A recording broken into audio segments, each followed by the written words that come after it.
Hello? Where are you? Do you know what time it is?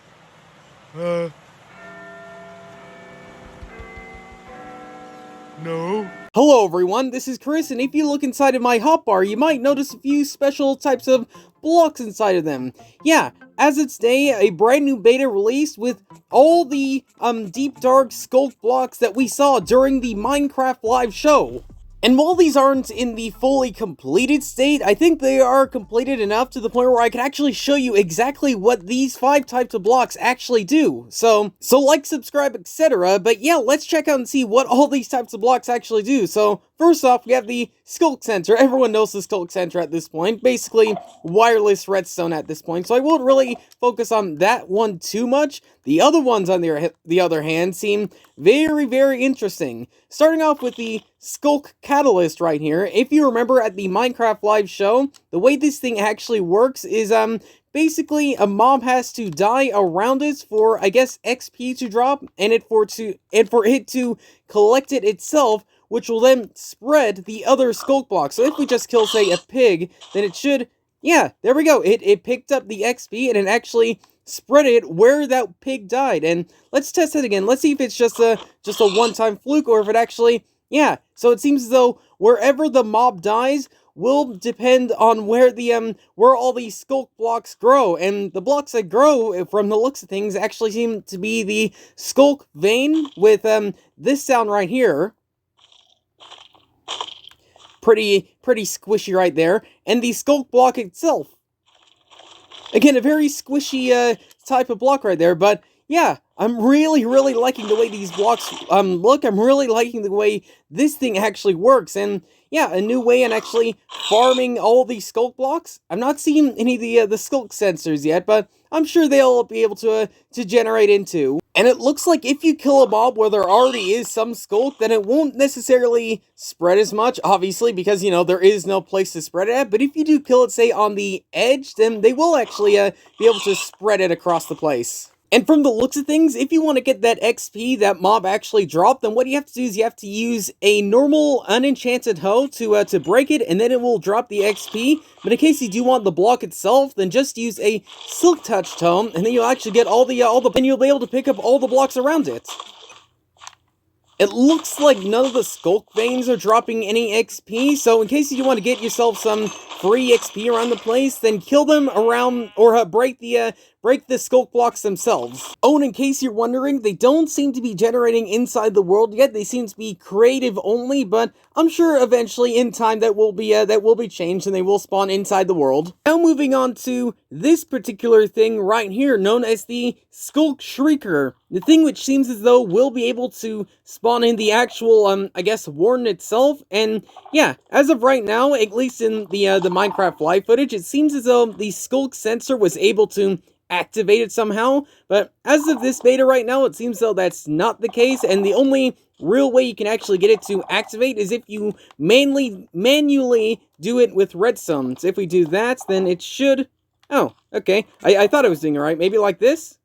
I swear it's supposed to work somehow. I got it working before I started recording this video, but I just don't remember how I actually did it. Oh, there it is, finally figured it out. I have no idea what I did, but it finally managed to work. And yeah, here's the darkness effect. Obviously it's not quite as good as maybe if we're underground, but yeah, basically the darkness effect, sort of a flickering style of, I guess, blindness, which when we're underneath a cave, underneath the ground, will make it much more, I guess, ominous and much more, I guess, dark. But yeah, that's generally speaking what the Skulk Shrieker is, at least right now. But let's see if we can actually get a slightly better example. So here we are inside of a cave. The only real light source we have is this one torch, and apparently all it needs is either you walking around or, I guess, some redstone signal to it. So yeah, something like that. I'm not exactly sure what I did wrong or what I did right there, but for somehow, somewhere, some why, it actually did manage to work there for a second, and now it's not working for some reason right now. Maybe if we try loading in and out of the world, then it will eventually work. So we're in, we're out, we're back in, and will it work now?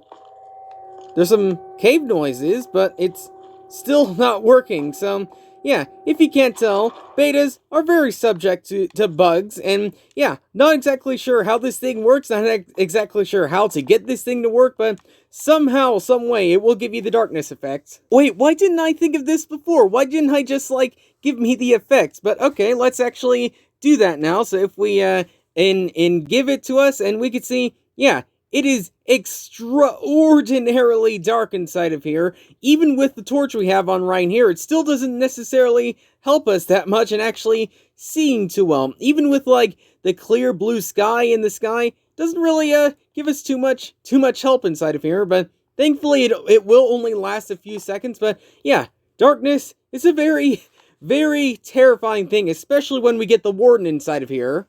But other than all those skulk blocks, there's actually some other things that's been introduced that's pretty noteworthy, such as the music disc known as, I mixed it up yesterday, but it's called, Other Side right here. And yeah, I created a whole video just playing the whole thing if you want to check it out on my channel. But yeah, brand new music disc. You find it inside of dungeons and strongholds. So yeah, in case you do want to get your hands on this brand new music disc, then look around there. So I think it's no argument that there's plenty of things that we've gained inside this one beta, but there's one major thing that we have lost inside this one beta, and it is underneath world types, and you can see we have flat, infinite, and we're missing one. Yeah, the old world type has just been fully and completely removed from the generation option. Hopefully this does mean that we are going to get the possibility of creating our own types of world sizes. That'd be kind of an interesting type thing, but